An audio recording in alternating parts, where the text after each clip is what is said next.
Eternal kind Heavenly Father, once again we thank you for touching us with a finger of love and allowing us to be present in your grace and in your presence tonight. We thank you for giving us traveling mercy here. We ask that when we return that we don't find any fires broke out, any thieves breaking in, Father. We thank you for keeping your loving arms of protection around our families, watching over every family that's represented here tonight. We ask you that every decision that we make on this board, Father, be not only for your glory, but for be for the best interest of each and every child represented here in Anderson School District 5. Father, we thank you for your mercy. We ask you to watch over and protect us, keep us safe, and bless us that when our time comes, that we can sit around your throne and we can praise you forevermore. We thank you and we love you, Father. In Jesus' name we pray. Amen. Amen. The Pledge of Allegiance. I pledge allegiance to the flag of the United States of America and to the republic for which it stands, one nation, under God, indivisible, with liberty and justice for all.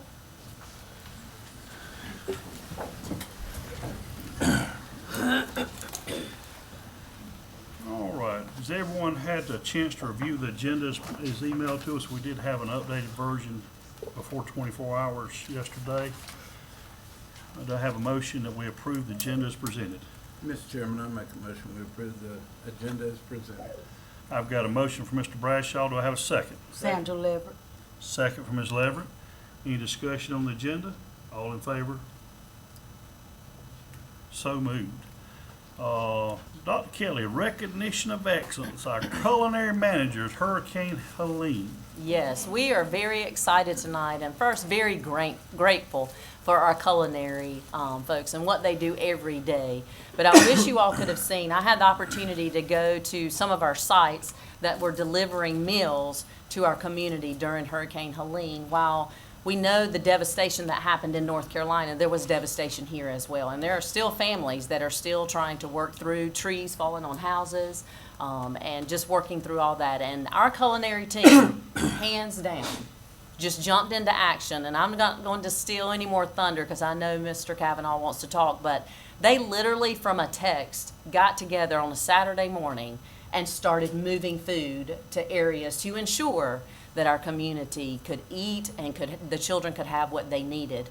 In addition to just serving lunch, they said, let's serve breakfast too. Can we please serve breakfast? So when children came through, when families came through, they were able to give meals, not only lunch, hot meals. I mean, very hot. I learned Spanish that day because I was trying to, muy caliente. I was saying very hot.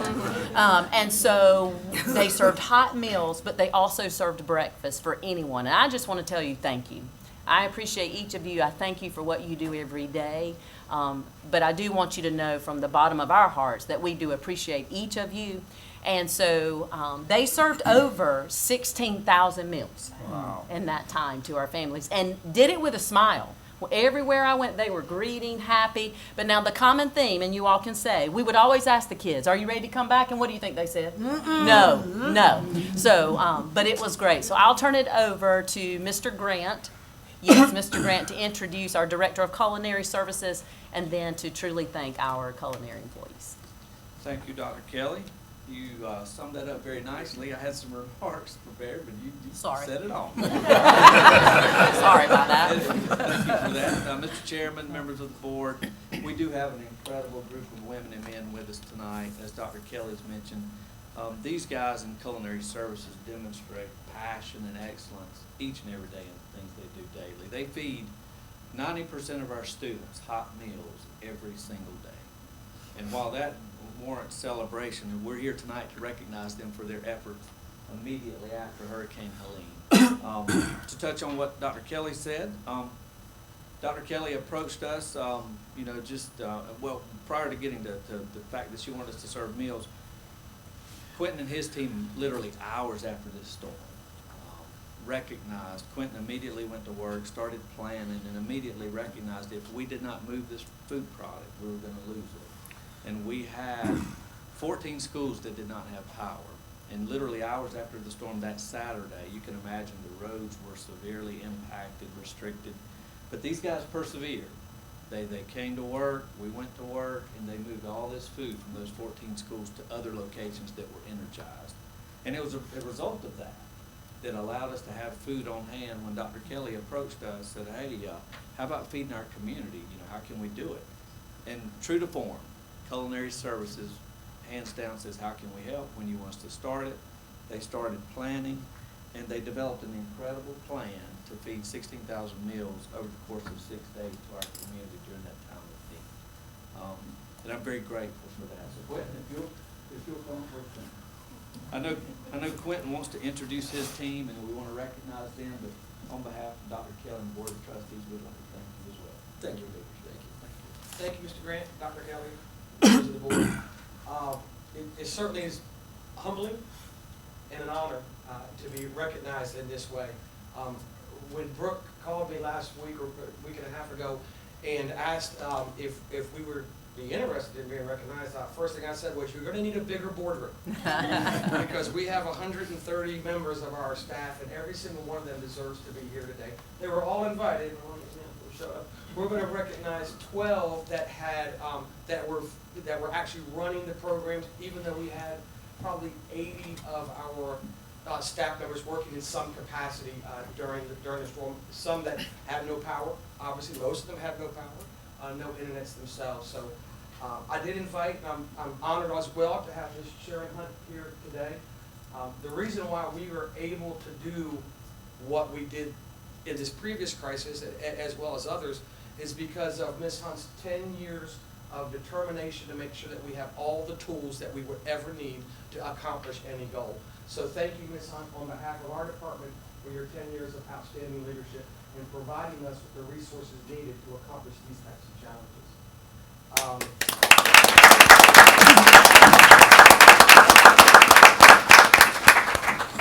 So on Friday afternoon, our leadership group was talking with Mr. Grant about what are we going to do when school opens back up. So I sent out a text message to our 18 cafeteria managers and said, hey, anybody that's willing, please meet me at CF Rings at 1 o'clock on Saturday. Trucks and trailers appreciated. And I didn't hear a peep. A couple little feedback questions, and I live on the top side of Greenville. So I had a lot of twisting and turning to get down to CF Rings. So my wife and I, because my wife came with me because we didn't know how many people were going to show up. We just thought, well, there's going to be 5 of us there. It was an absolute humbling experience to have over 50 of our employees and a lot of spouses and a lot of trucks and a lot of trailers in a position to move over $200,000 worth of food in a little bit over 4 hours. And I don't mind telling you, they didn't have gas either. Okay, I mean, we're running our own vehicles to do this. So while we're going to recognize just a few of our employees, this is really an honor for our entire department, and we greatly appreciate this time with you today. As Wes alluded to, Wes called me around 2 o'clock on Monday and said, hey, I'm with Dr. Kelly, do you think you can start feeding kids? And sure. So, sure we can do that. Of course we can. I just happened to be right down the road, so we met at AIP. And after a lot of conversation back and forth, I simply looked at Dr. Kelly and said, would you please tell me just tell us what you want. Just tell us what you need from us. And we did it. I did ask that they hold off releasing it, Brooke, to the media for at least an hour, so I could at least notify our staff what we were doing before they started seeing it for themselves. But that didn't quite happen, but that's okay. Within 30 minutes, we had a plan. And through adversity, there's also a lot of learning. We fed almost 871,000 kids off of school buses during COVID. So in a lot of ways, for us, this was, what did we learn during COVID? Well, let's just go do that. We ran drive-thrus during COVID. We know how to do that. Without any further time, I'm going to introduce our folks. Lisa? Liz, when the email came out that we were going to make up 8 hours of time, Lisa had that done on Friday. Lisa is our field supervisor. She is a superstar for our program. She was our training manager at Glenview Middle School who stepped into this position. And she's my go-to person. I just call Lisa. Lisa spent 12 hours on the phone trying to make sure that what we were doing was actually going to work. So, Lisa, please come on.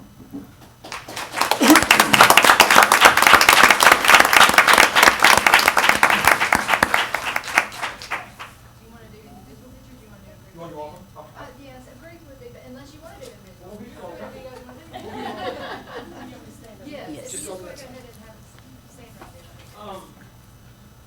William Ritchie, Billy Ritchie is our systems analyst on a normal day, okay? But last week, during the week after Helene, he was dishwasher, cook, line runner, and still had to figure out how we get paid because he puts in the claims for us. So, Billy, on behalf of Culinary Services, thank you.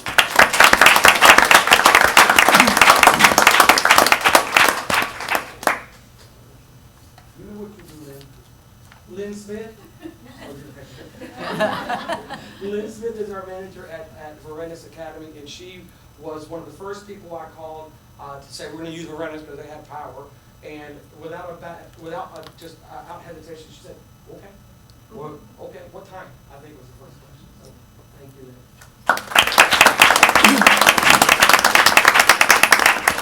Miranda Conlon? Miranda. I know. She just recently became Miranda.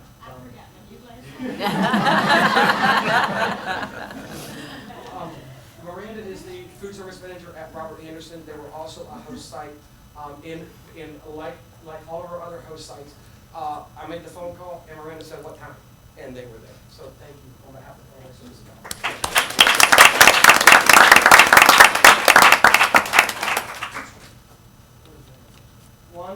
Wanda Taylor, right there. Wanda is the cafeteria manager at Centerville. Her and her team had probably more fun than anybody in this time of crisis because they wore costumes and they just wanted to make sure these kids stayed happy. So thank you very much, Wanda.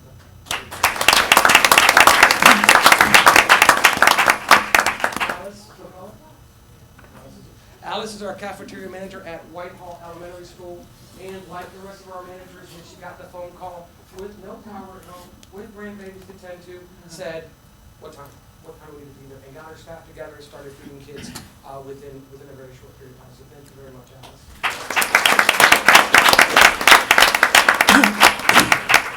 Sarah Tilstra is our cafeteria manager at Calhoun Academy, another one of our feeding sites. And Tara lives very, very close to her school, so I was calling her to say, all right, how's your school look? Is there any trees now? So Tara, thank you very much. We appreciate it. Joy Cobb. Joy is our training manager located at North Point Elementary School. Joy made sure, even though we were not using North Point Elementary School, she made sure all of our production records and all of our record keeping was kept on track, because the USDA will come back and they will audit our records, and thanks to Joy, it'll be okay.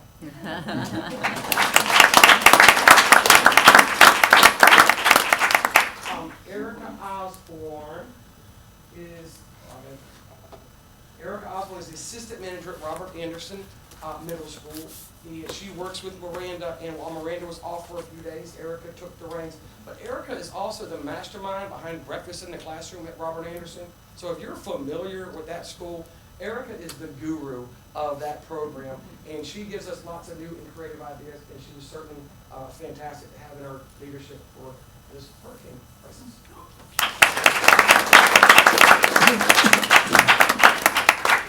Beverly Compton, Miss T.L. Hanna. Beverly is our cafeteria manager at T.L. Hanna High School. Has been at T.L. Hanna for 31, I was going to say 29, 31 years.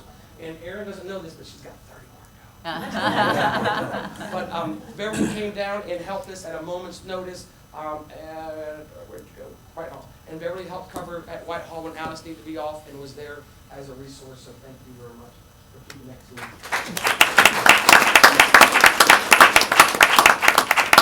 When I said I needed a guy with some people with trucks, Kyle, Doris, come on up, Kyle. I know you love stuff like this. Kyle did not. Kyle was our cafeteria manager at Concord and our training manager for all things culinary related. So anything recipe related, we have a new sandwich coming out next month that you guys will want to try. You know, buffalo chicken now. Kyle takes care of all that. Kyle was instrumental in not just helping us get the food to those 6 kitchens, but figuring out how to get it back. Because when the power came back on, I had no idea where we put this stuff. So Kyle and Lisa and everybody's help got all the food back where it needed to go.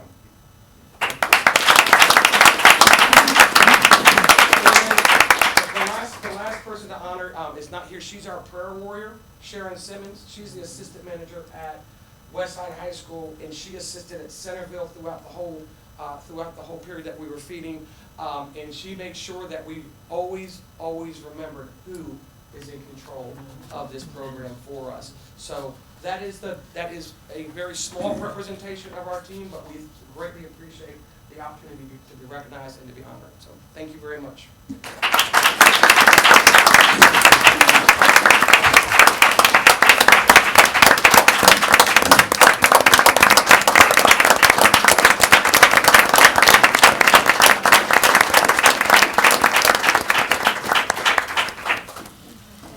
Yes, if we could do a kind of scooch together a little bit, bring everyone around.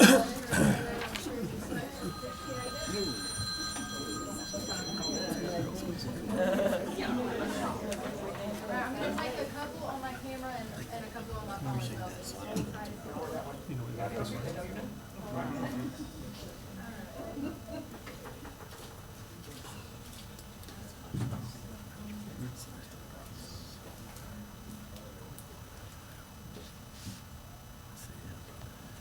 Thank you all so much for what you do. Thank all of you. Thank you.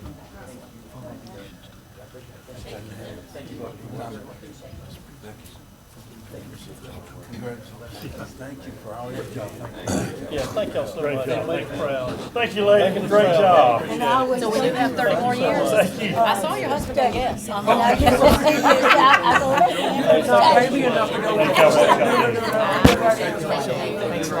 you so much.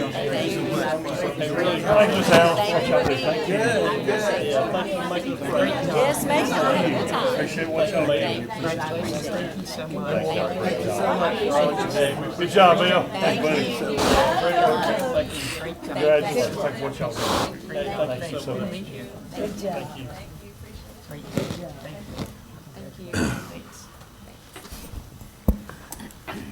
I would like to make one comment. I know one of the things that we strive in Anderson 5 is commitment to excellence, and that shows it right there. I mean, it really does.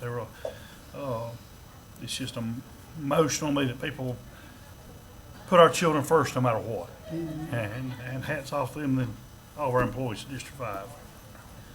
All right. We have one signed up, opportunity for citizens to address the board.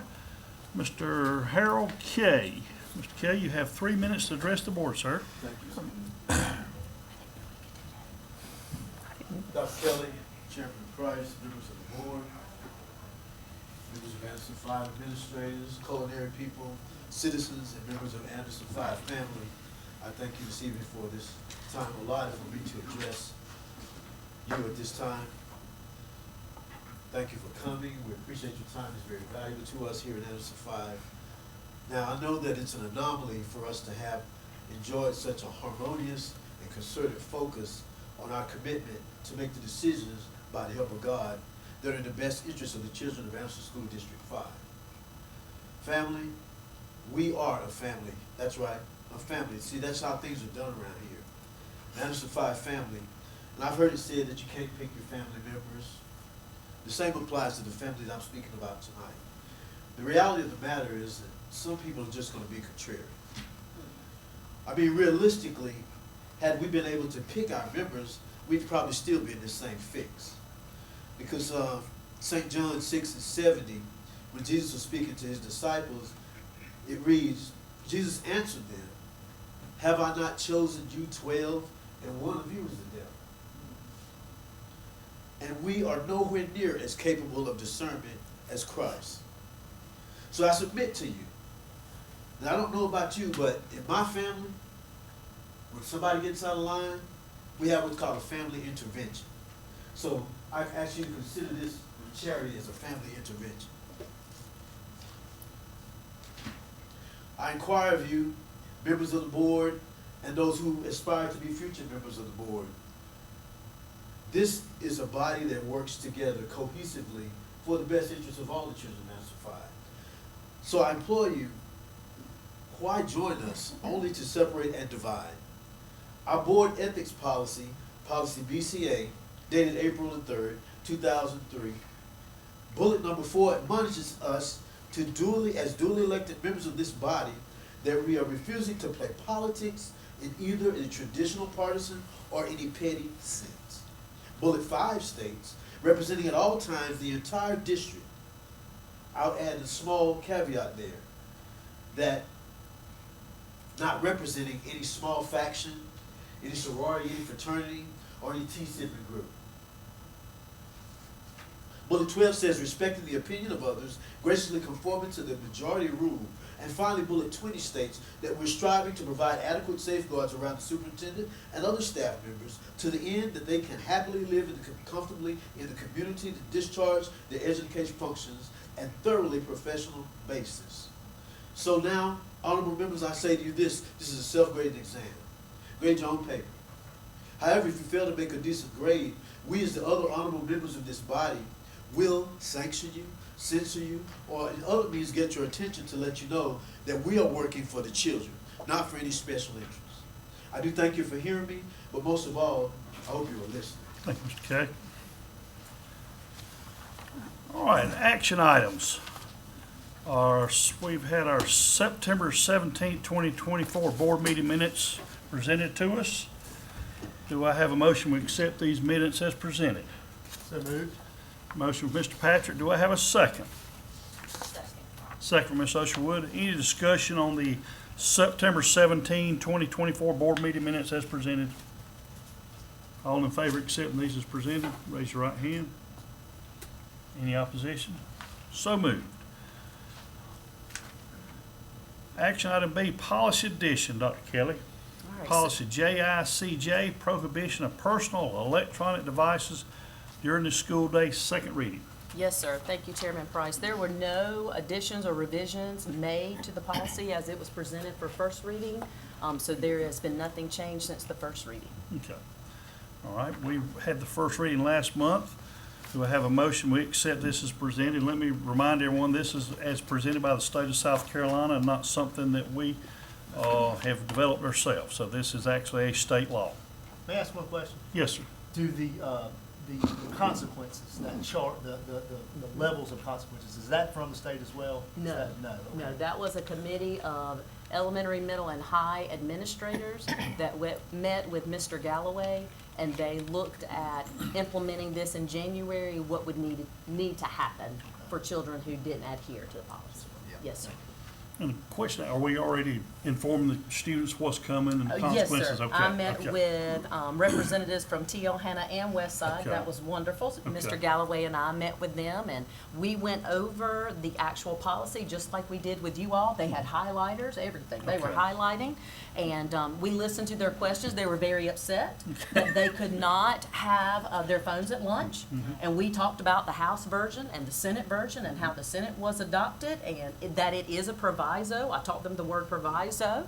We talked about proviso and how we're in hopes that when legislation comes back, legislators, delegates come back, that they'll look at it and look at that, because we have heard from some delegation, they didn't mean for it to be that way.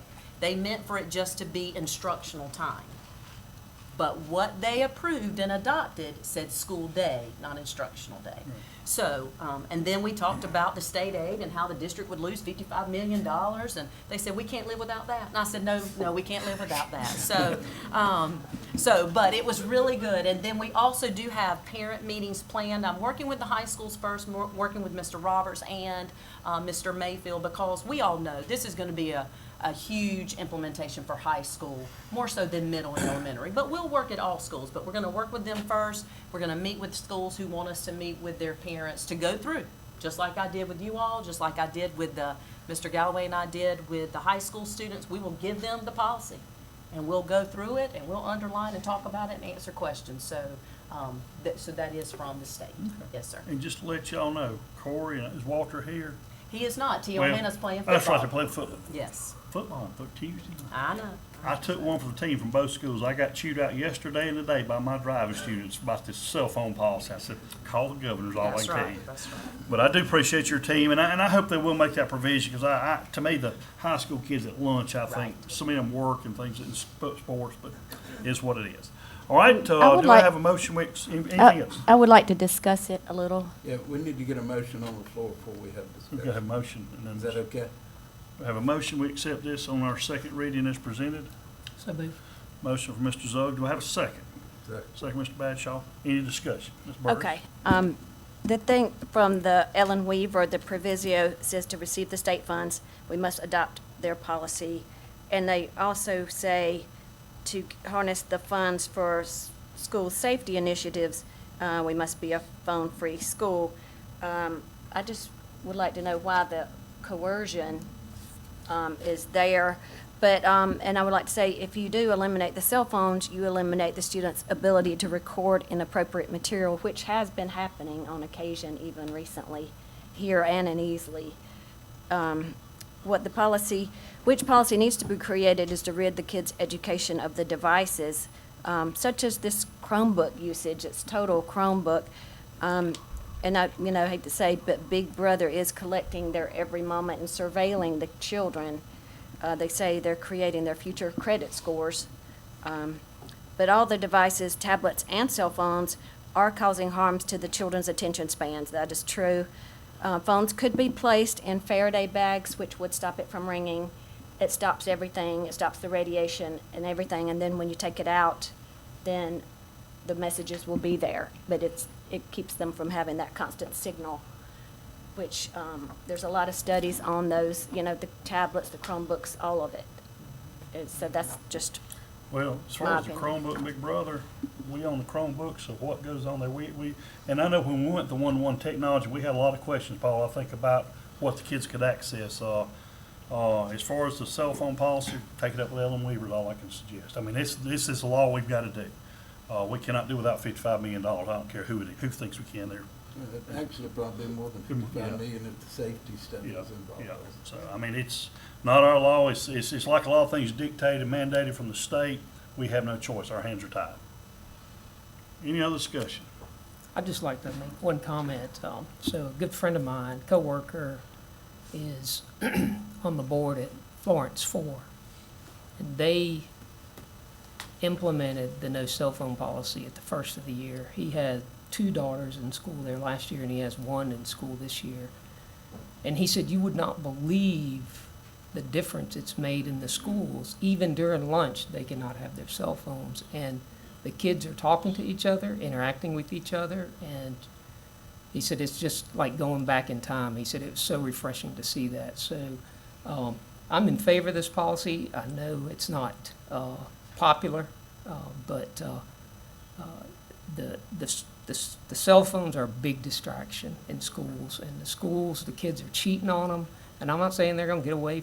They're not going to be able to cheat because they always find a way to cheat. But I think it's a great policy. I think it's well overdue, and I think most of the states are adopting this policy in the public schools. So I'm definitely in favor of it. Thank you, Mr. Sugg. And by me working in the school district 100 years, it is. I mean, it is really distraction. And that phone is in their hand all day, every day. And they're doing something on their phone all the time. And I can remember even when I was there subbing, my teacher says that we can listen to our music because it helps us. Not today. Do I look like your teacher? I don't think so. But it's a distraction. That phone, they have that phone in their hands at all times. Maybe lunch, maybe do okay, but I don't even know if you bring it out at lunch, I'm pretty sure it's gonna stay out. But it is a distraction. I'm for it. Get rid of it. Any other discussion? I will throw my 2 cents worth in, and I agree with the cell phone policy, but honestly, my main concern, having a teen driving school, is them all of a sudden trying to catch up going down the road from a day's worth of texts. I do have that concern in my mind, I'll be honest with So folks, if y'all got teenagers, don't text and drive them in the car, because they learn from their parents on how to drive. And this is life or death. This is not inconvenience, it's life or death.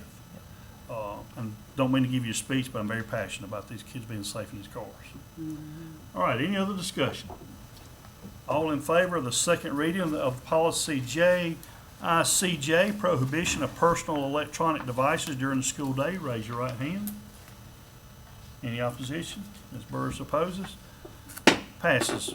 All right, draft proposal 2025-2026 modified school calendar, second reading. Yes, so we did make some changes to the calendar, and I want to make sure, I'm looking in my packet. Do you all have the calendar in your packet? So I want to make sure that you have that, because I want us to refer to that. Do you all have it? I didn't have it, so I will. You come to your meeting not prepared, I mean. Listen, it's it's not in the hard packet, it's in the, okay, all right, so here we go. Thank you, appreciate it. All right, so, did y'all pull it up on your screen? I want to make sure y'all can Yes. see it.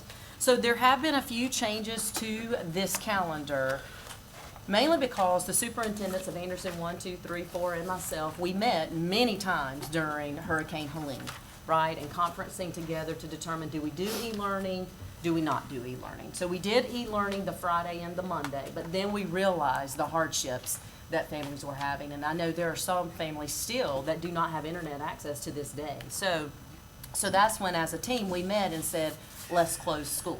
And so we are waiting to see, there has been some discussion possibly of legislators and delegations in January coming back to possibly forgive those days that we couldn't deem e-learning. So we're waiting. If not, we will utilize the current 3 inclement weather days we have at the end of the school year, and we'll move forward with that. But in that conversation, we felt bad for the high school students, because the high school students this year have lost 4 days of instruction due to closure. And it was because we had designed the calendar to have inclement weather days in the second semester and none in the first semester. So what we wanted to do was, in the event this occurred again next year, to be proactive and to have some days in first semester and second semester in the event e-learning could not be utilized, or we had more days than we were allotted. We're only allotted 5 e-learning days. So even if all 6 days, this time with Hurricane Helene, had been allowable and people had internet, we could only have done e-learning for 5 of those. One of those we would had to have closed. So what we did, the calendar you see in front of you, none of the days off have changed, but if you will look at October 31st and November 24th and 25th, those on the first reading of the calendar, they were off as well. They're coded green, so that means school's closed. But right now, you'll see that purple outline around that. That is saying that if we were to experience any type of school closure, not e-learning, because e-learning you don't have to make up, but school closures, we want to utilize those days so that our high school kids can get their instruction back. Elementary and middle, their courses tend to go year long, and so they'll be able to make up that instruction in time. But high school, they're really having to work really hard right now to get that information covered before the semester ends. So that is the only change. So you will see that those 3 days in the first semester, they're still scheduled off, but they do have purple outlining, meaning to families, in the event something like this were to happen again, we would hold school on those 3 days so that that instruction can be made up first semester. So we've added those 3 inclement weather days in the first semester, and we've kept the inclement weather days at the end for the second semester. So that is the change for the second reading. And let me add, all 5 districts are on the same schedule, and 3, 4, and 5 have to be because of AIT. That's correct. Okay.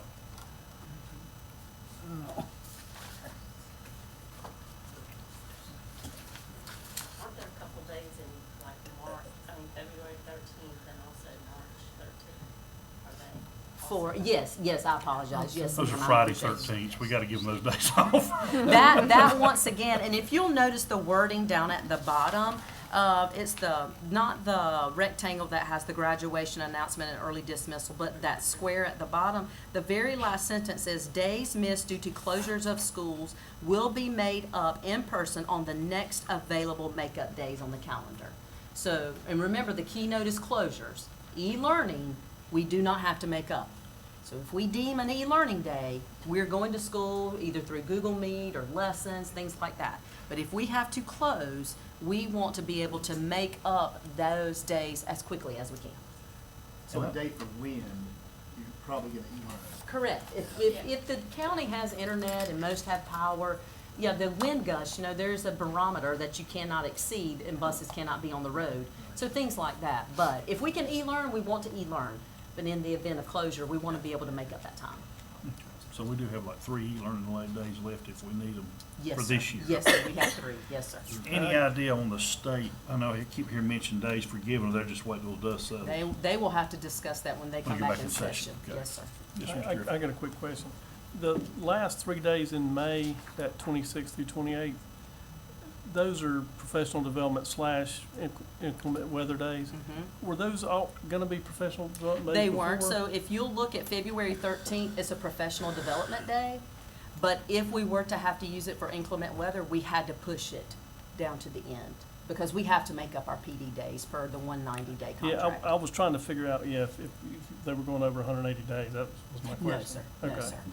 No, sir. So how many days were they out of school? We e-learned 2 days, and then we were closed 4 days. So, Can professional development be done in a e-learning type situation? it could be if we needed to. We have some virtual e-learning now. When guests can't come or speakers can't come, we'll do it virtually. It can be. Dr. Kell, just curious, asking this question. I know when we're out for that week plus, we already had scheduled days that Monday and Tuesday went back. Is there a reason we didn't just go ahead and start back earlier, or is there? No, we did not have, we probably could have, but when our schools came back on with power, some of them, the air started working and then Okay, it went out. okay. So because it was already planned that way, it gave Wes and his team Okay. time to really scope to make sure everything was safe. Okay. Because I told someone as I was going to Whitehall when I was delivering the meals, and I said, it's sad that fallen trees, huge trees laying across the lawns, roots sticking up is a new norm, and it doesn't even shock you anymore. Yeah.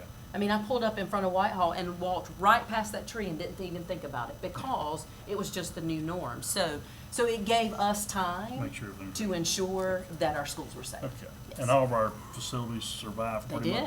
did, they did. Very lucky. We had some fencing that needed to be repaired and a water main that broke at Whitehall, so we had to do that, but we were very fortunate. Okay. Have we moved the trees? I noticed. One of Whitehall's gone. Yeah, it is gone. Mr. Grant, do you want to give us an update of the movement of trees that have fallen? Yes, ma'am. The ones that we were capable of moving ourselves internally, we obviously have. The larger ones, we're contracting that work out, and we're at the discretion of these services and which are obviously very big. But we were able to get the ones in Whitehall in there, so we're close. Okay. Thank you. Thank you, Wes. Thank you, Wes. Sure, Yes, just one other question. yes. How many children did we have directly affected by the storm itself? I mean, how many displaced, what, do we have any kind of number on that? I don't know. I know Mr. Newton, and with our McKinney-Vento grant, we had to send additional services and help here because families were coming that needed additional services, so Mr. Newton might be able to share some information about that. The overall, the days after we returned, we enrolled 50 more students, actually, 26 families, 50 students in the homeless program, which, I mean, that's a huge spike. We're up to 215 right now, which is outpacing when we really are. Normally we finish with around 300, but we're kind of far exceeding that. We've had 4 house fires this year, students displaced, so there's been a lot of issues that students have had to deal with. But yeah, we had 50, and those are 50 students that otherwise would not be eligible. I mean, it was, trees have come down through their homes. Even during the event, we were approving, food was a big thing. After several days, people losing food. So, we approved a lot of that. The biggest challenge that we faced helping those students and also obviously that the students faced was just housing. I mean, because it wasn't just, I mean, it was such a large impact. And so helping those students find suitable housing was a challenge. Because there are times where, we work with other, nonprofits in town, we can find shelter a lot of times, short-term shelter, but obviously a lot of the stuff, far exceeded short-term. And we still have a lot of students who, doubled up, tripled up with family, friends, things like that. But yeah, I think the 8 days afterward, we enrolled 50 students actually. So yeah, that's a lot more than we've ever, enrolled. Were there any students or staff seriously hurt in all this that we know of, or? Okay. Because I know about a little over a year ago, we had a young man lost his life for a tree fell on us. Okay. So thankfully, okay. Thank you, Kyle. Any other discussion? All right, do I have a motion for the draft proposal of 2025-2026 modified school calendar, second reading? Do I have a motion? Motion. Motion, Ms. Burris. Do I have a second? Second. Second from Mr. Kay. Any other discussion? All right, all in favor? Any opposition? So moved. This passes unanimously. All right, Dr. Kelly, the superintendent's report. All right, I'm going to ask Kyle Newton if he will come forward and discuss the South Carolina School Board Association Delegate Assembly Voting Delegate Certification. Again, this one's a little faster. As you know, the South Carolina School Board annual meeting is in December. With that, our district is allowed 4 votes for items. That will come before the entire state. The 4 members that we have that are going down, that will be delegates, Mr. Zugg, Mr. Kay, Ms. Leverett, and Mr. Price. If you are good, we'll put you down. What we'll do though also is we'll put you each down as an alternate, just in case maybe somebody's sick or somebody can't make the meeting. That way, when you're down there, you can shift. But each of y'all will have 1 vote, and if for some reason something happens, you can give your vote to somebody else if you're listed as an alternate. So we'll list everybody as an alternate. And could you just make sure that they all get a copy of what they're gonna be voting on? Yeah, the planks. Yes. I know it was mailed out to us, but it was mailed out some time ago, so Okay, emailed yeah. out. So. Yeah, we'll check with with Scott Price and make sure, we have copies of that for y'all. Good. All right, Thank you. thank you, Thank Mr. y'all. Newton. All right, I'm going to ask Ms. Robin Gay, Assistant Superintendent of Instruction, and Sherry Martin, Executive Director. They are coming to give us an update on the state report cards and our data.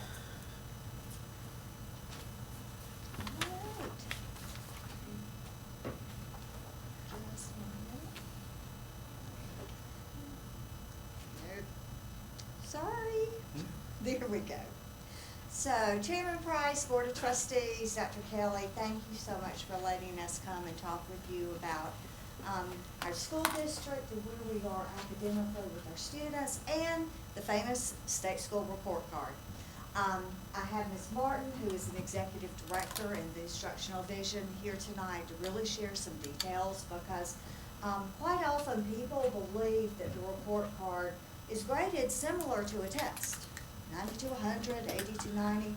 It is a very complicated calculation that has multiple indicators that are built in to get those overall ratings. And we have some good news this year, but we also have some areas to work on as we do every year. So again, I want to remind you that the vision that we have is to provide an excellent school system, empowering our students to reach their potential through academics, arts, and athletics. And we really are going to focus on the academics tonight. So what I want you to see is here's a 15-year historical graduation rate for Anderson School District 5. And what you'll notice is that our graduation rate for our district this past year was at 86.1.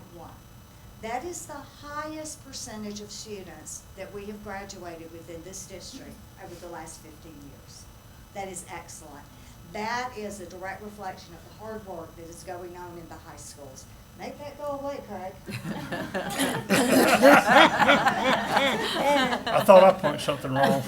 No, you did not. You bet. He's messing with me.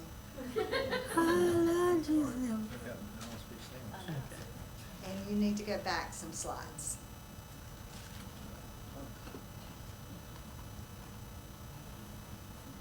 No. Back. Nope.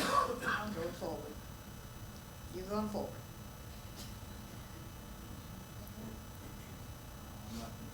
Okay, I'll control. That's all right, I got it now. I've got it. I'm in control now. Now, I really want to give a big shout out to Westside. I can tell you, I worked with Mr. Roberts and his team last year with my instructional team, and his folks worked so hard. They did not like to see where their ratings currently were. They were intentional and they were focused, and their graduation rate went from 71.2 to 83.1. Wow. That is tremendous. So, Mr. Roberts.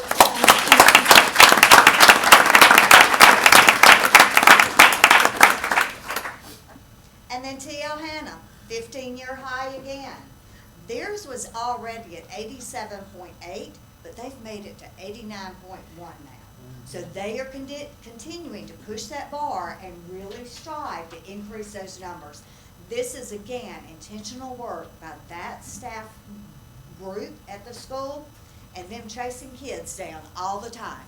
You need to finish this class. You need to get that grade up. You need to get your assignments in. It's those kinds of interactions that they have with students that really is pushing them toward that excellence.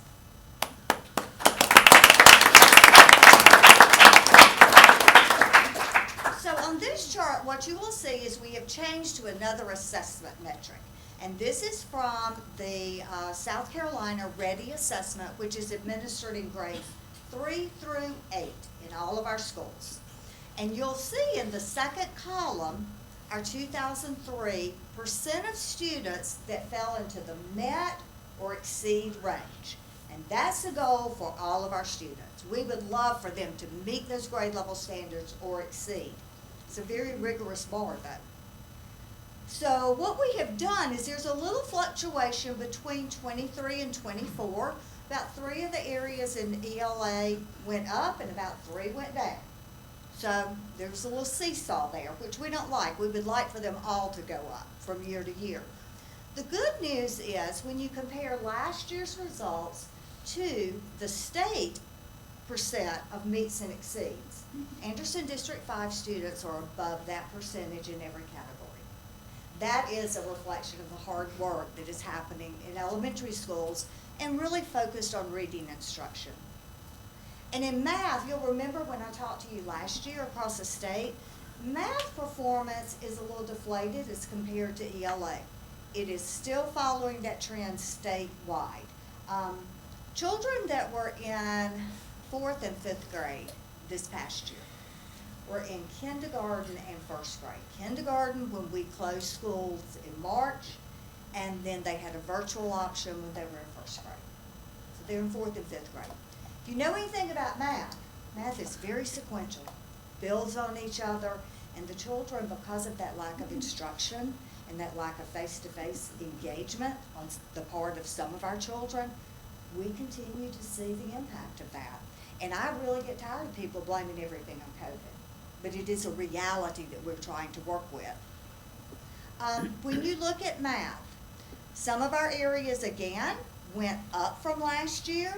A few fluctuated down, and in all areas except for 1 in each grade level. 5th grade math is below the state average by a couple of percentile points, but everything else is above the state average. So that's exciting news for us. And then just be aware that as Ms. Martin starts talking with you, previously we have administered a science assessment in grades 4 and 6. The state standards changed. There was no assessment in science last year. So when you're thinking about overall report card ratings, I think one of the reminders is the data points are different this year than they were last year. The calculations are different this year than they were last year. And then when you look at our advanced placement scores, this is where I get really excited because this is some of the most rigorous level of coursework that our students can engage in. We had 92% of T.L. Hannah's students pass their AP exam and 80, sorry, my eyes are not good, 80% at Westside. But when you look at our 2004 pass rate, when I calculated that out today, 76% of our children scored higher than they did the previous year. We also had 4 new AP courses that were added to that, so that again gives us more rigorous course offerings for our students. And in every single area, our pass rate is above the national pass rate. So that's outstanding work on their part. And then with our end of course test, this is looked at 2 different ways, and it's confusing because on the state report card, the calculation is based on students that make a D or higher. But on the state report card, some of the numerics that you see are students that scored C or higher. So the 2 of those things do not match, and it can be very confusing. But with our end of course test, you'll see that in 2004, everything that is in green was higher than it was the previous year, which I think is really, really good. And then at the very bottom, you'll see students that attended our middle schools that were taking advanced algebra classes, which is very rigorous for our 8th grade students. And you will see their pass rates. Very, very high. We're very proud of that. And then you'll see the Algebra 1 scores for T.L. Hanna and Westside at the very bottom. All right. So I'm going to let Ms. Martin take over now, and she is going to get into the calculation piece and the pieces that feed into the report card. Good evening, Superintendent Kelly, Chairman Price, members of the board. I'm pleased to be able to speak to you tonight about the accountability calculations that go into the state report card. So you pull it up and you see a good or an excellent, but I want to give you more information on where those calculations come from. It's complicated. There's a 166-page manual, and it contains tables and formulas that look like these that I put on this slide. I'm going to try to break it down so that it makes sense, but if it doesn't make sense, that's okay. There's not a test at the end, but we do want you to see what all goes into that rating that you see on the public-facing side. For example, we had 3 schools that improved their percentage of students who meet and exceed, which is our goal. We want students to meet or exceed grade level standards. We had 3 schools that improved that percentage but still dropped a rating because of how the ratings were calculated. Another thing that Robin alluded to is that the calculations change from year to year. So sometimes you're looking at apples and oranges as in, did they go up, did they go down, or did the calculation change? So the first graphic is a list of the overall point ranges. And that's important because you can have a school that shows drastic improvement and still ends up in the same category. For example, Westside had 41.5 points in 2023, 49.1 points in 2024. That's a gain of 7.6 overall report card points, and that's huge. That's difficult. That's a lot of hard work. But what they did is they went from the bottom end of below average to the top end of below average. So it still looks like below average when we know how much hard work they put into improve. These are the report card categories. As written, they get shifted around sometimes, and we'll talk about that. But these are the different categories and the weightings for elementary, middle, and for high school. Academic achievement and student progress are the highest weighted categories for elementary and middle. Preparing for success is that science piece that we didn't have this year, and we'll talk about where that went. School climate counts 10 points, and then multilingual learner progress counts 10 points, but only for schools who have a certain number of MLs. The high school points changed from 2023 to 2024 also. Academic achievement is still worth 25 points. Preparing for success, again, that's science and social studies at the high school. That's 10 points. Their school climate counts 5. ML progress, again, 10. Graduation rate last year in 2023 was 25 points, and they took 6 points away from that to create the new category, high school student success. And then they took 6 points from CCR, college and career readiness, and put that into high school student success. So we had 2 25s And they've reallocated that to 19-19-12. And we'll look at what all of those entail. So for elementary and middle, the first category is academic achievement. I'm just going to kind of walk you through how the calculations look so you can get a feel for it. Normally this is 35 points. This year, because they eliminated science, we gave a science test, but it didn't count because it was a field test. So they're trying to get a feel for the items and how they're going to set the standards and cut scores and that kind of thing. So instead of 35 points for academic achievement, every school had 40 points toward academic achievement. Then if the school did not have an ML subgroup, which we have very few that don't have an ML subgroup, but if the school doesn't have an ML subgroup, then that's another 5 points that get shifted. So it's normally 35. This year it was 40 for everybody. Could be 45 if they didn't have an ML subgroup. That's a big chunk of their report card points out of 100. So for ELA and math, SC Ready, the school gets 3 points for every student who scores and exceeds, 2 points for meets, 1 point for approaches. And then they add all that up across the entire school, and they divide by the total number of possible points.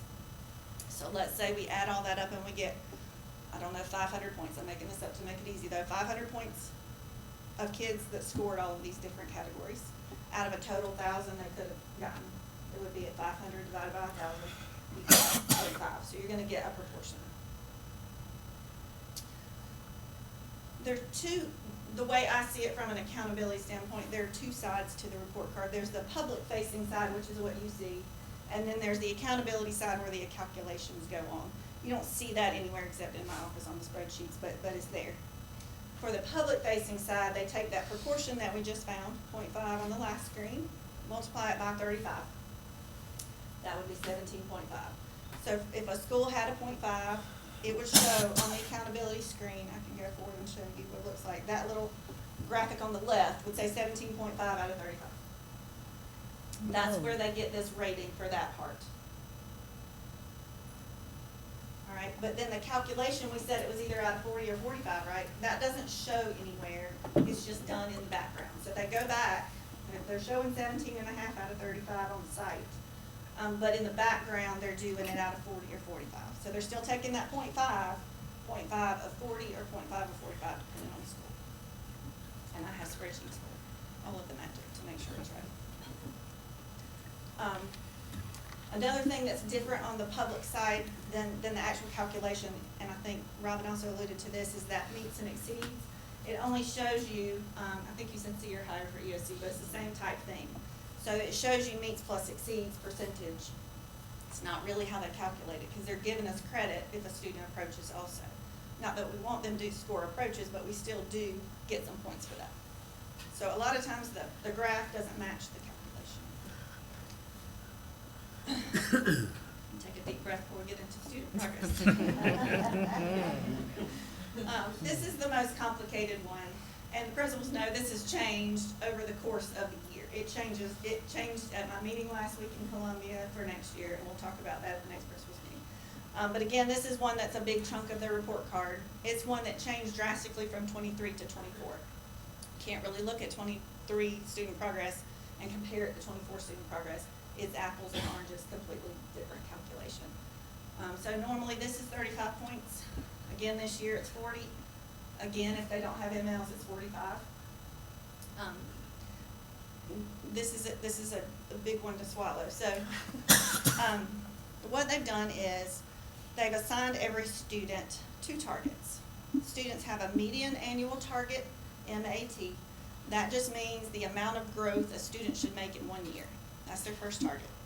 So let's say their score is a 400 on SC Ready in 2023.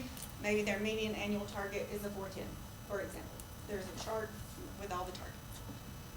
So if they meet that 410, school gets a point. That's the median annual target. We want them all to meet their median annual target. But some students have more growth to make up than others. So if a student is far, far behind grade level, their scoring it does not meet. They don't just need a year's worth of growth, they're still going to be right where they were. They need more growth. So the state has assigned them and every student an added value target. And I like to think of that as a stretch goal. So we're trying to stretch them further than 1 year. The lower the student, the further the goal. Also, the lower the student, the further the goal, the more points you can earn in this part. So that's the added value target. So median annual target, 1 year's worth of growth, you get a point. Added value target, makeup growth, you get multiple points. So there are 3 different calculations for student progress. That's why I said I need to take a deep breath. The first one is just that. You take the 1 points for the median annual target people. You get multiple points for the added target value people that made this the goal. Add them all up, divide by total number of points, kind of like we did for academic achievement. That's the first part. That is advantageous for schools who have a lot of kids who need to make up growth. There are more points on the table for a school with a lot of kids and does not meet. In other words, there are more points on the table. So that particular way of calculating student progress is advantageous for schools with more poverty. Method 2 is just percentage of students who met the goal, the ADT. Just the percentage. No points involved, how many met it, how many didn't, calculate percentage. That tends to be more advantageous to schools who have less poverty. The kids don't have as big of goals to meet. They meet the goal, they move on. So that's 1 and 2. You'll see schools have a higher score on 1 or a way higher score on 2, depending on the socioeconomic makeup of the school. So the state's original plan was, we're going to take the higher of the 2, which would have been great. Everybody kind of gets the one that works for them. That was the plan. That's what I kind of taught the principals all along the year. This is how it's going to work. You'll get this one or this one. I had it all worked out for them. I kind of knew which way was going to be better for them. And then the U.S. Department of Ed has to approve the plan. And they came back and said, you can't have a metric that's not the same for everybody. It's not equitable to choose the best one. So they came back with a third option. And the third option is to take the first one that we've already figured out and the second one that we've already figured out and to put a third one in there and average all 3 of them together. And that's kind of where we ended. That's where we ended up. So the third one is essentially what they've been doing years prior in 2023, and they compare schools to other schools like them. 1 and 2 I can replicate in my office and tell you that those scores are right, this is what they're going to be. 3 is just kind of a number that we get from an analytics company that tells us this is your number. So the final student progress was 1, 2, 3, average them all together, which is essentially very, very different from what we had done before. Preparing for success, again, is the science. We did a field test. It did not count on the report card. Again, those points were split between academic achievement and student progress. School climate is applicable to elementary, middle, and high, and those are surveys that the state gives to parents, teachers, and students. The parent survey doesn't count on the report card for points. The principals get that data back so that they can use it, but it doesn't count. Teacher and student surveys, they take particular questions and they do their magic and they give us a school climate number, which counts 10 points for elementary, middle, and 5 points for high. Multilingual learner progress is another one that has changed. It's 10 points for all schools. It's based on access, which is an English proficiency test that all MLs take at the end of the year. MLs are multilingual learners. They're students who come to us and their first language is not English. So they take a test every spring, access, and this is what determines those 10 points. Every student, kind of like student progress, every student has a target. So they either met the target or they didn't meet the target. That calculation hasn't changed, but the group of students that they're using to do the calculation has changed. There's a group of students who exit the program and then we monitor for 4 years. So they're still on our caseloads. We're still working with the students. We're still checking their grades. We're still making sure they're on track. They still count for us in every other subgroup. But in this subgroup, the U.S. Department of Ed came back and said they can't count for that. So we had to take that group who all have met the target because they've exited. So we had to take the group that has met the target out of the calculation completely. So you'll see across the state the ML progress numbers have gone down. It's not that they've gone down. Is that the subgroup has changed. And again, if a school has less than 20 tested MLs on access, then you won't see an ML progress score for them. If it's a high school, then those points go to academic achievement and graduation rate. All right, high school academic achievement is similar to what we did with SC Ready for elementary middle, except it's based on the EOC. So 25 points, it's English 2 and Algebra 1, and A is 4, B is 3, C is 2, D is 1. Add them all up, divide by the total possible number of points to get your proportion, multiply that by 25. And that's what you'll see on the report card. And again, the graph shows C or higher, but we really are getting points for a D. High school preparing for success did count. That is biology EOC and U.S. history EOC, same calculation except that it's out of 10 points. I think you're probably most familiar with graduation rate. That's always a significant part of the report card. It was 25 points and now it's 19. And just for those of you who may not know, students have to graduate on time with a high school diploma. That's all that counts for this, nothing else. So you might have students who are not even on the diploma track that are gonna count against you because they didn't get a diploma. To remove a student is every student who's ever set foot in the high school, and the only way to get them off is if you have documentation that they transferred to another diploma granting program. Otherwise, they're gonna count against the school. College and career readiness, 19 points. Students count if they are college ready or career ready. They don't have to be both. This is a list of what gets them that. For college ready, they can have an AP score of 3 or higher. They can have 6 hours of dual enrollment from a specific list of courses. It's a pretty extensive list. They're core classes that you could take dual credit and get credit for that. SAT score of 10/20 or higher. ACT score of 20 or higher. Career ready, they can score a 3 or higher on WIN. That's a career readiness assessment. They get a certificate they can take to their employer. Or they could be a CTE, Career in Technology Education completer with an industry credential. AIT gets us a lot of those. We have some business pathways at the high school. Completion of a state-approved work-based learning program. ASD5, 31 or higher, that's the military test, or completion of the high school credential. And then our new metric this year that wasn't present last year is high school student success. That is 12 points. Again, they took 6 from graduation rate, 6 from CCR to make those 12. Part 1 of that is 5th year student success. So they take last year's graduation rate and then add on any kid who's had a success in the 5th year. So it could have been a GED at adult ed, they could have gotten their diploma at adult ed, they could have stayed at the high school and gotten their diploma in the 5th year. Or this is where the high school credential kids will count for us also. That's considered a 5th year success metric. So half of it is 5th year success, and the other half is are our students on track to graduate. So for this year, they just took the 9th grade cohort, and the kids counted positively for us if they had, at the end of the year, earned 6 units, one of which had to be English and one of which had to be math. Next year, they'll do 9th grade and 10th grade. 10th graders will have to have 12 units, 2 English and 2 math. Then the year following, they'll have 9th, 10th, and 11th. 11th graders will have to have 18 units, 3 English, 3 math. So that is our high school student success metric, which I think is a good one to make sure, not wait till senior year, make sure they're on track, and make sure they're on track all the way. So I think that's a good change. So from an accountability perspective, we just want you to know there's more to the report card than just you pull it up and there's an excellent there or there's a good. There's a lot going on behind the scenes to make sure that these calculations are accurate, and they are often ever changing from the State Department. We just kind of have to deal with it on the fly as we go.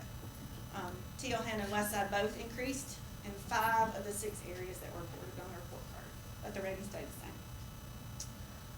Several schools also saw increases in various areas, but maybe even declined a rating.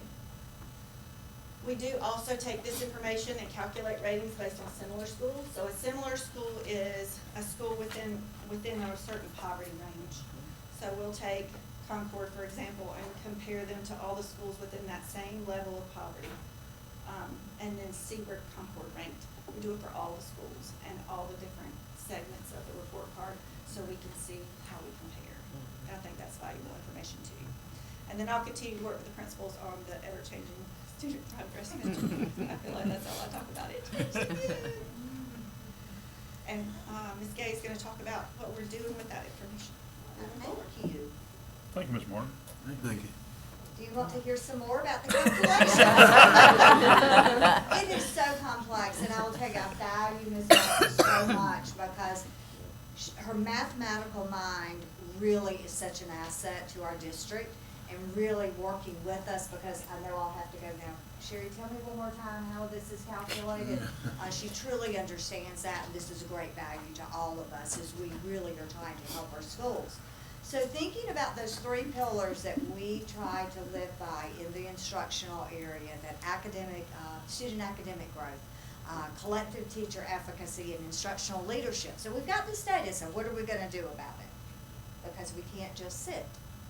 So a few of the things that are continuing with our particular team is we are going into schools and trying to conduct some very quick classroom observations to gather data about teacher practices, what are areas of strength, what are areas of weakness, and then that information is shared with the school leaders so they can use that to further develop teachers, or to reach out to us to say, I've got this group of teachers that needs professional development. Can you come in and help with that? We have that data instructional tool, so that is consistent.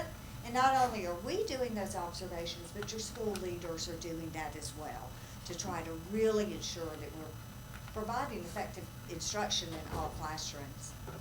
Data check-ins, those happen on a regular basis with our schools so that we are looking at data and looking at progress on an ongoing basis and not waiting to the end and go, oh, well, we were surprised. If we're looking at our data and our student progress and what we're doing with interventions with children to ensure that we're closing those gaps, then we are pushing that academic achievement forward. Some additional things that we are doing as far as leadership development, we're providing coaching to school leaders to help further their development with leadership skills. Nobody teaches you how to be a school principal. You learn a lot of things from other people and from your colleagues. So we want to really support, especially our young principals who are new to this work, because this is hard work. It is such hard work, but we want to support them and give them advice and guide them. We want to assist with the data analysis process and through monthly data check-ins at some of our schools.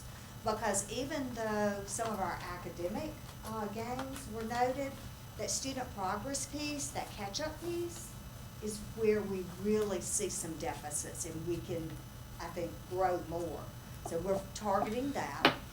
Providing leaders with some tools to assist with analyzing teacher instructional practices, and then providing leaders with coaching so that we can assist them with teacher retention and leadership development. And then for our academic achievement, we are fully in the elementary levels implementing reading instruction that is aligned with the science of reading. We know a lot about reading instruction and the 5 areas that have to be, children have to receive direct instruction in those areas to develop the reading skills within their brain. And so that is an expectation within our district. We're providing intervention materials in the area of math. We finally have found some things that we think will work in the area of math. That's been a missing instructional tool. Providing professional development to improve instruction through special education. Dr. O'Loughlin and her team really have identified that some of our teachers need support with knowing how to co-teach in a classroom, and also with really developing rigorous IEP goals that are grade level appropriate and not below grade level. We want all of our children served through special ed to be able to access grade level curriculum. And then fully implement consistent use of success criteria so that supports the mastery of our standards. And expand course offerings and work-based learning, especially at our high schools. You've heard me talk about that with our AP courses. And Mary Neal Anthony, who works with, she's our executive director for middle and secondary instructional services, has worked really hard with our schools to expand course offerings. and work-based opportunities. So that opens some more doors for our students. And then the MLP improvement. Ms. Martin works very closely with our MLP teachers, and we have an MLP coach. So between the two of them, they were able to identify a curriculum that we could purchase to use with our newcomer students who speak no English. Prior to this, we really didn't have a set curriculum. I think that's going to really be a strong improvement. Provide professional development for all teachers on best practices, not just our MLP teachers, but these children are in regular classrooms. So our classroom teachers need to know what are the best practices. Provide guidance to new ML teachers so that they can enhance their instruction, and the ML coach is providing that on a weekly basis.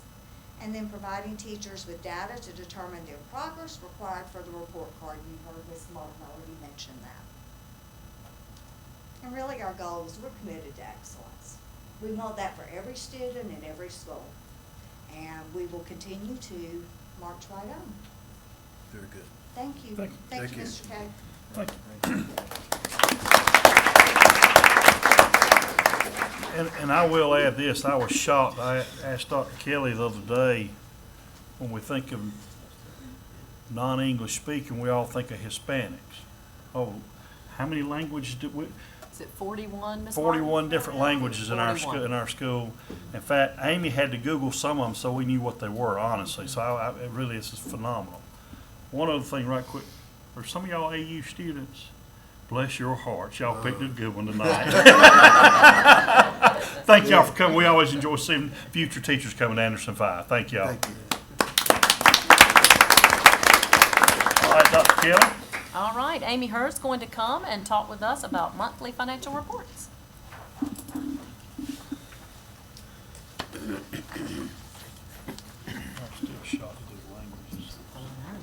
It's a lot. 41, that's All right, Chairman Price, Superintendent Kelly, members of the board, good evening. Y'all never knew you were gonna be so excited to hear about finance until after Sherry Martin. Sherry, because we're Rose and Collins people, we like data, and we look at that, and most people's eyes are blazing, and we're like, oh yeah, we like this data. So I was laughing back there, and I'm like, oh yeah, they're getting a double dose tonight.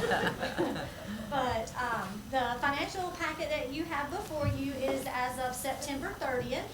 And this is obviously the general fund packet. And as we talked about last month as well, some of the state revenue does not start until the month of October. So we should get it Thursday of this week. So we still are spending more than we are receiving. That is typical every year.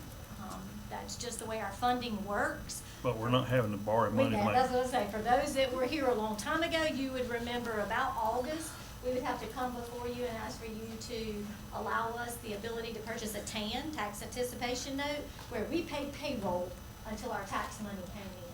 So we have not done that since about 2010, 2011. So we've had a good stretch of not having to do that. We try to be very fiscal and, making sure that we have funds available. However, the finance department is not one that we sit back and say, oh, the invoice is not due for 45 days. We'll put this in a 45-day folder. Our local vendors, when they do work for our district, we want to go ahead and get them paid. Our employees, if they have put any money out in travel or other things, as soon as we get that in, we go ahead and pay those. And so we are lucky in the standpoint that we are not getting as much money as we're spending. However, our fund balance is covering that until we get that tax money in. That will cover us for the rest of the year and more than make up for this. But as we look at the revenue side of things, again, although we are missing some of the revenue from the state, that, like I said, that will start in October. Our investment income is still coming in well. We talked about last month at the beginning of this fiscal year, we got the Altria money. That was a one-time deal, so that is why you see no budget but a revenue there. Our expenses, again, are no major unexpected expenses that you guys don't know about. We did go through and allocate out all of the school expenses like we always do based on the 135th day. That will be all the instructional supplies, guidance supplies, health supplies, media supplies. The schools' allocations are based on the number of kids that they have in their schools. So all of that has been rectified and is in their expenses. So from a financial standpoint, we are doing well. We're early in the year. We are not hearing any rumblings of state cuts. They did have a Board of Economic Advisors meeting earlier in October. The outcome in the economy, they took down just slightly, a little bit. This is one of the first times they haven't come out and said that it's higher than they were projecting, but it was only like a 0.01 decrease. So they made no changes to the state budget. Didn't even release a report after the Board of Economic Advisors. So really it's just flat. So no new additional money coming in from us, but no rumblings right now of any kind of state cuts from our funding as well. So I think we're in good shape there. One of the other things is ESSER ended as of September 30th. ESSER ending means that we can't pay or do any additional things. However, we have until December 31st to finish paying out anything that was done prior to September 30th. So if we had ordered something September 20th and we get the invoice October 31st and we pay it in November, we still get to put that back toward the ESSER money. One question, but back to construction issues with ESSER funds, I thought about this today. The money we outlay for the HVAC at Westside, a lot of the ESSER projects and the roof at Hannah, is there retainage held out on that? Yes, Okay. no, sir. We've got everything. So everything, paid okay, out. I was just wondering, because I know a lot of times commercial construction is 10% retainage, and that's, and I remember you said we had to pay it all out by the end of the year, okay. Yeah, so no, but Mr. Grant's office and Ms. Morgan and myself, all have been working to make sure all that was paid out in the timely fashion, so we're good there. After everything was allocated out, again, we haven't paid everything because we're waiting on some additional invoices, but allocated out, so no additional allocations can come in. We're gonna have about $200,000 left, and the state said, go ahead and take any money that you paid teachers and move it into ESSER for teacher retention. So that's how all the districts in the state, any money that we had left over that didn't get spent, you know, when you have $43 million and you are dealing in big dollar constructions, it's hard to get it to the penny when you're guessing. And just, you know, fluctuation with prices over since June of 2020 when we got our first pot of money. Now here's the final wrap up. We were about $200,000 short of spending all of our money. We knew that. We had been talking to the state along with everybody else in the state. Some folks have big dollars they didn't spend, and some will just send it back. But they did allow any district that wanted to just to take their funding from teachers that we've already paid out of the general fund and move it into ESSER to close out our funds. So we will have all of our money spent as soon as we get everything paid out. So we will have we are in our audit right now. They will audit last fiscal year of ESSER, and then this time next year when the auditors are here, they will audit July 1 through 12/31 of ESSER as well. I probably won't make a statement about ESSER again unless you guys have questions, but you will hear it again for this coming audit and again one more audit. Do you mind clarifying for these students here, what ESSER is? ESSER, It's a one-time term, I think. It is. I hope. Yes, we do. ESSER is our COVID money that we received in 3 pots of money from the federal government. We started in June of 2020. We got some in December of 2020, and then we got some in 2021. And so for Anderson 5, that was $43 million between the 3 pots. And progressively, we got a little flexibility. However, it was very detailed as to what we could spend: air quality, masks, anything related to COVID to help stop the spread of COVID. We could spend money on that, but as COVID finished, since now it's been gone for a little while, we've been able to do HVAC system for air quality or roofing to make sure there's no leaks or those kind of things. So it's given us some money to do some good things, but also to make sure that we were able to continue working during the COVID process. So we hope it's gone. I hope they replace it with some more money for you guys that we can give to you as you teachers in classrooms throughout the state and southeast, or wherever you go back to. So that is ESSER, that is the financial statements, sales tax for the month. What you received was, it was the July income that we get 2 months later, so we received July and September. The collections were $1.239 million for the total collection. Of that, $247,834 went to debt, to help pay down our existing debt. And then that was a little more than $1,000 more than the previous month, and $36,000 more than the previous time, the same time last year.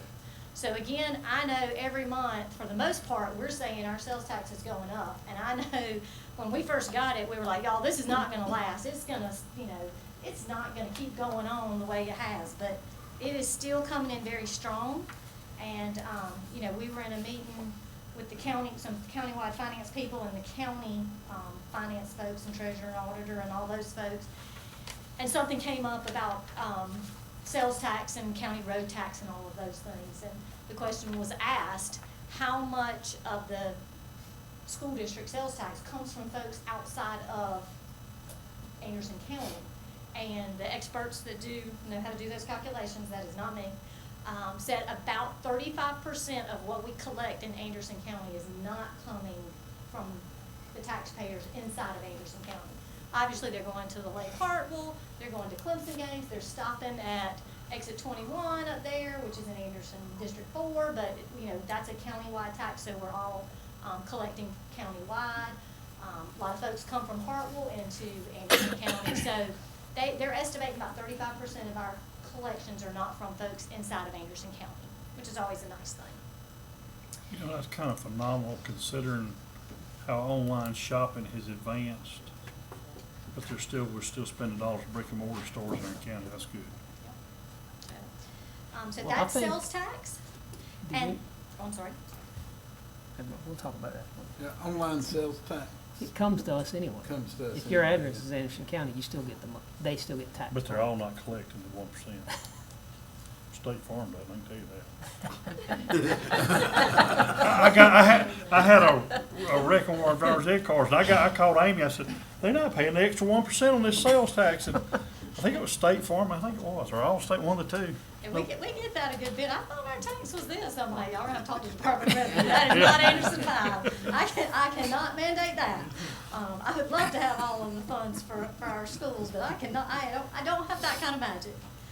But one thing that we did talk about last month that I said that I would share with you this month, and that is what Mr. Newton passed out, is the debt millage that the auditor shared with all of the school districts. So the very last page is actually from the auditor to the school districts and the counties and cities in Anderson. So you see that we received this information October 10th.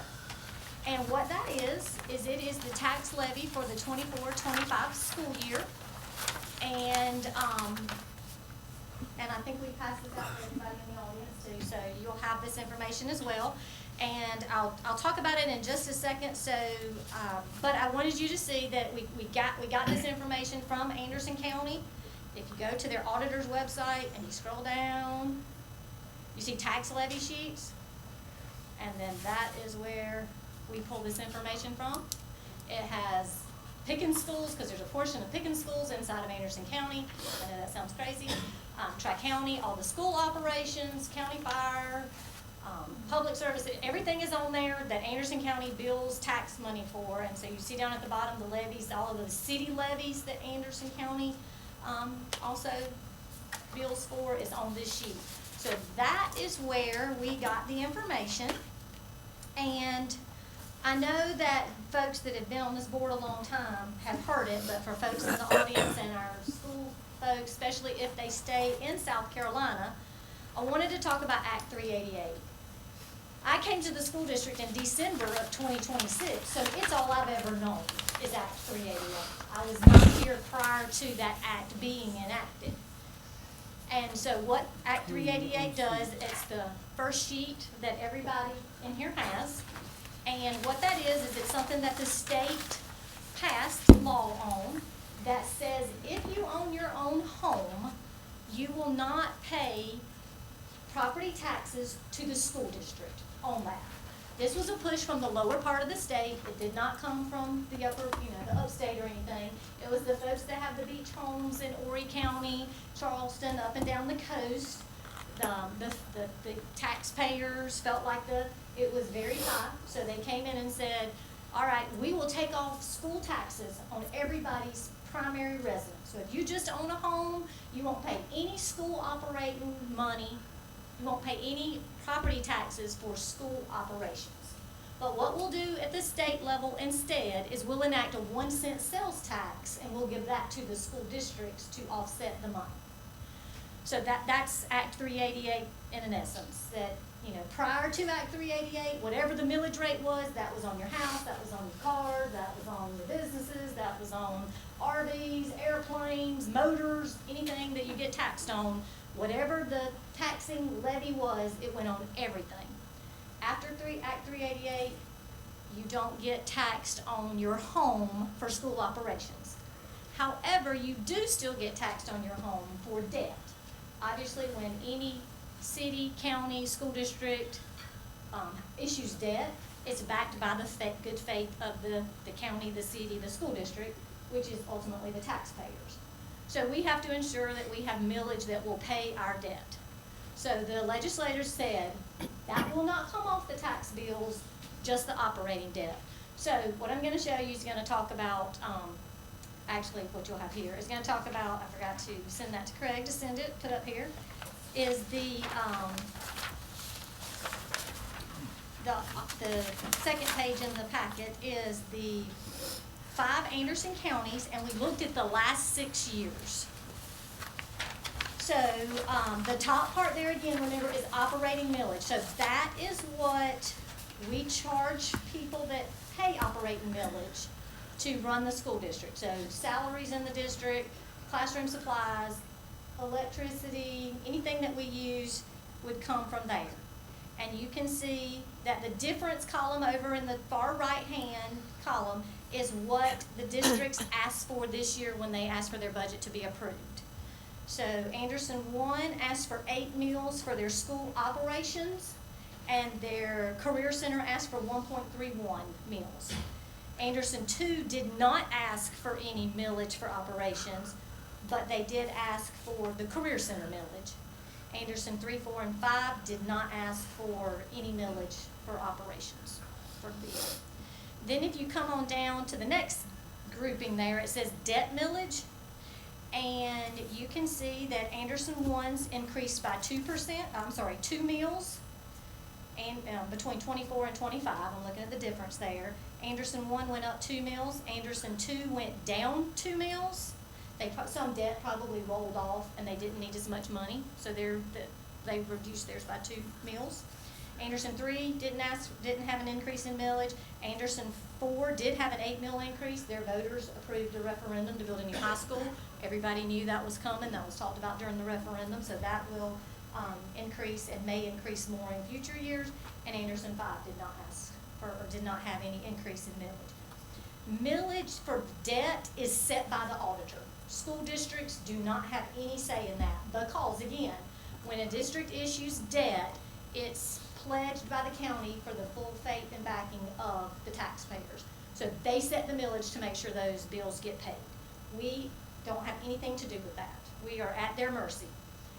If for some reason they set the bar too low, so the auditor sets the millage and maybe a major company goes out of business in any district and enough money is not collected, it is the school district's responsibility from their operating money to pay that debt. So the county auditor and the school district work very closely by looking at payments to try to calculate out to make sure that the numbers are correct. And you say, Amy, that would never happen. Surely y'all buffer that a little bit. Again, not y'all as in finance people or school boards or superintendents. But we do talk to the auditor, and we do talk about things like, okay, let's leave a little bit in there, or let's have a little fund balance in case something like that happens. In my tenure, it has happened, not in Anderson 5, but in one of the other Anderson County school districts. The millage was set too low and they couldn't pay their bills. So it had to come from their operating. So it is something that we really do watch. And I used to get a little nervous because if you will look at look at the debt millage columns there, and you'll see Anderson 5, ours jumped in 2014. Now, why did I put 2014 on this schedule? Because 2014 is when we went to the voters and asked for the 1 cent sales tax to be passed. So our debt millage prior to the passage of the 1 cent sales tax for Anderson County, we were at 25 mills. And then each month, you guys know, I tell you, okay, like this month it was $247,000 from the sales tax collections went to pay off debt. That is how each one of the school districts in Anderson County have been able to lower their debt over the years. And then I know you say, hey, Amy, some of them haven't lowered it. Nope, that's right, but most of them have lowered it some. And then school districts have the ability to go in and ask for debt that they may need. They may need technology, they may need roofs, they may need HVACs, anything that they may need some debt money for, they have to go to the county board and ask for approval to get 8% money. Anderson 5 has been blessed. We did a bond referendum where the voters approved in 2007. And then with the sales tax, when it was passed in November of 2014, we've never had to go get our 8% tax money that's available to Anderson by state law. So that's why our number is lower.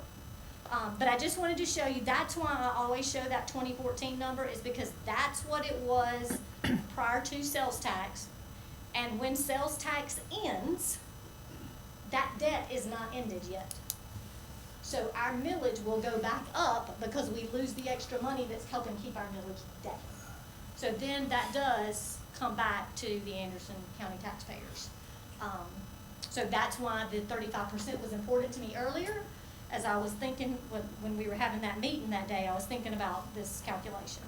So for folks in the audience and for you guys, if you own your home only, if you just own your home and don't have second properties, don't have businesses in Anderson County, RVs, anything like that, you just own your home and your cars, I'll talk about your cars in a minute, your homes only have, in Anderson 5, the debt millage is 14 mills. That's the only thing that the school district receives from taxpayers in Anderson 5 for homes.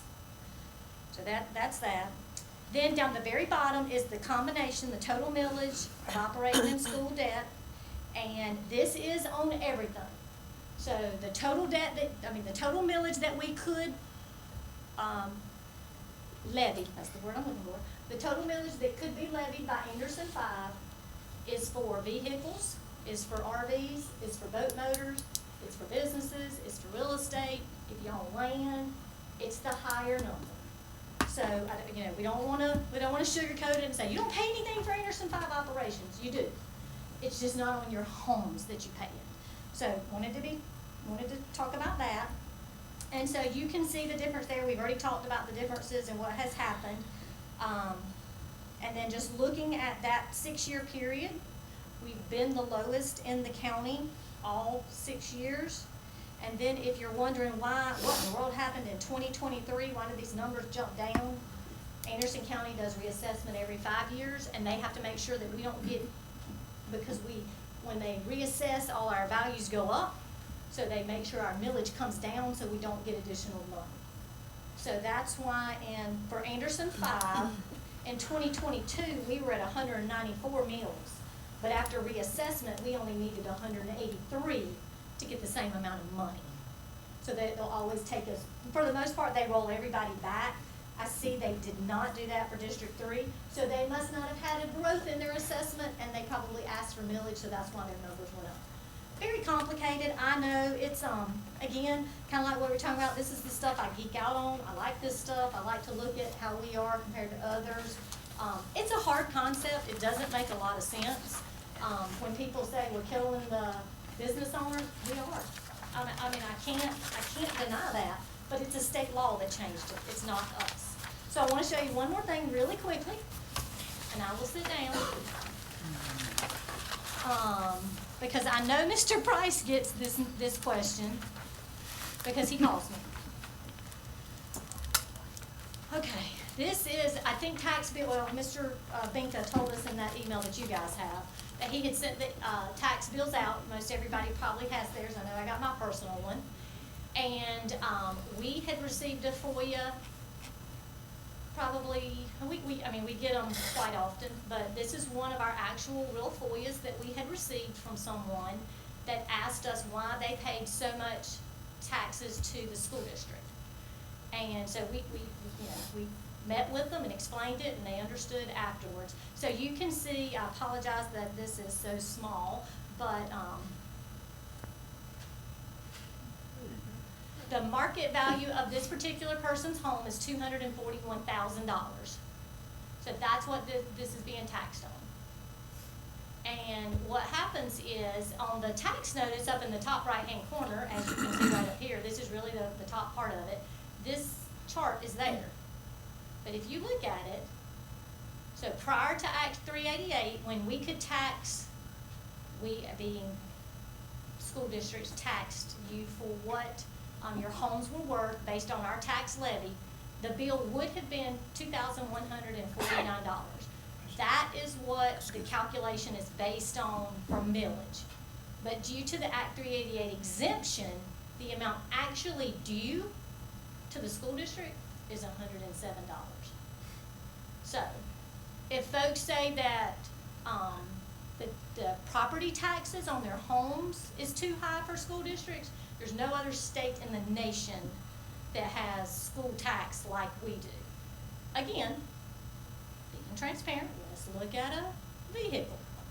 Same thing, I just randomly picked somebody I knew, pulled their tax record, I had their approval first. Which all that's public information. Do it. All these are public information. Oh, yes. You see where I got it, I just Yeah, went to ASD5. I went to the county website, asked them could I do it, and they were like, yes. They have a card that, the assessment on it is $990. Don't really know, did I miss the market value? I don't think that's on here. It's a 2019 Mazda SUV. Their total tax bill is $316 because the other fees are county fees. So the tax bill is $316.75 for this particular vehicle. And then you go to the levy sheet that I showed you back from the county website, you can see on the tax levy right here, 319.95 mils, they match. Of that, there's your 205 mils that that you have on your paperwork. So when your tax bill is $316 on a car, $203 of that does come to the school district. So we do get the full tax millage on personal property, vehicles, boat motors, RVs. I did a calculation that I share when I talk to folks inside the district, classes, assistant principals, or aspiring teachers, or if I come talk to groups and they want to talk about millage and understand how school districts are funded. I've taken a $30,000 car and I show them what it costs in Anderson 1, 2, 3, 4, and 5. Show them what a $100,000 business looks like. Because when you look at a $100,000 business, that is not their income, it's their building, it's their property taxes on the building. And that's easy for people to say, oh, I have $1 million building, so if this is $100,000, I need to multiply this by 10. Do the same thing on homes. If I have a $250,000 home, if I have a $100,000 home, and then they can do all the calculations to see, and we just show the taxing ability of that. So, if you're ever interested, I can do that. I wanted to show you this because I knew last month I told you I would share the tax levies with you since the auditor did those the 1st of October, and they are out on his website now, and I knew everybody got their bill, and this is typically the time that we get a lot of calls in regards to the tax bill and what's their funds paying. And typically as soon as we talk and I say go to the right hand corner, look at the left side, and then look at the right side is what you pay. They go, oh, oh, I didn't, that's not that much. And I'm like, that's just paying debt. You're not paying, your home is not paying teachers anything. That's money coming from the state, that's money coming from your personal property, and other things that we do. So I just wanted to share this with you. I know it's kind of like Sherry's stuff. It's kind of like, gosh, this stuff is, Ms. Hurd, if you remember last year, I had a client in my office and he was fussing about the tax on his commercial building, and his assessment was within $5,000 assessment of my building downtown. But his property tax bill was almost 40% more than mine. The issue was he was in District 1 and I'm in District 5, and that's why, that's the big difference, was the difference in the middle. Yeah. So, He wanted to pick his building up and move it to downtown Anderson. so that car or that home, if it was located anywhere in this county besides District 5, Cost they you would more. pay a whole lot more money. a lot more. Like, I have that. I did not bring that tonight because, I don't want to call out my fellow districts and to say, you know, if you lived here, this $100,000 home cost you $101. Well, and different districts have different needs and buildings. They do. I mean, it's I a mean, fact of life. Well, just like we know Anderson 4, They had to do something. that they got their voters to approve their high school. Their tax bill's going up. Their voters approved it. So that is a us comparing to them is not, it is the same because that's exactly what ours is. We have a 2007 referendum. Anderson 2's fixing to do a referendum. Anderson 1's fixing to do a bond referendum. Each schools have their own needs, and we are in good financial shape or good facility shape right now, pretty good from our stuff, but some others, I mean, Pendleton High School, they just knew they needed something, and when you need it and the voters approve it, then the consequences come along But with it. it But took, you I think, have to 2 take it. tries to get it to pass, if I'm correct. Now, do these numbers that we saw, does that include the 8% bond money that? No, that, it would for the other districts if they are using 8% bond money, yes, sir. So when you look at that debt millage, any of the school districts that have asked and been approved to get 8% debt money, yes, it is in their debt millage. Anderson 5 has just never, we have not asked. We may have asked for it before the 2007 bond. I have never been to the county board to ask for 8% bond money in my 18 years. Just because we did a bond referendum, a very comprehensive bond in 2007 that met all our needs. And then in 2014, we did a sales tax that met all our capital needs. So for Anderson 5, we haven't had to have that need because we've had other funding sources that have met the needs of our buildings in our district. Now, are there things, you know, you all have seen the $260 million facility study of things that are not always fun to look at, the plumbing and the wiring and the infrastructure that we have to address as things continue to fail. But they have that as well as having to build new schools, and we haven't had that. Thank you, Ms. Hurd. Thank you. Thank you. Thank you. Now, are you gonna give them their test before they leave, these future teachers? Yes, professors. They'll never come back, will they? But we're glad y'all got to hear the inner workings of a school district, a lot more to it than people realize, and it's unreal. Thank you, Ms. Hurd. All right. Anything else, Dr. Kelly? No, that's it for us. All right, at this point, we need an executive session for section 30-4-70A1, discussion of employment, appointment, compensation, promotion, demotion, discipline, or release of an employee regulated by a public body. Do I have a motion that we go in executive session for this item? Motion to move to executive session. Motion for Mr. Patrick. Do I have a second? Second, Ms. Levitt. Second, Ms. Leverett. All in favor of going to executive session? Executive sessions where we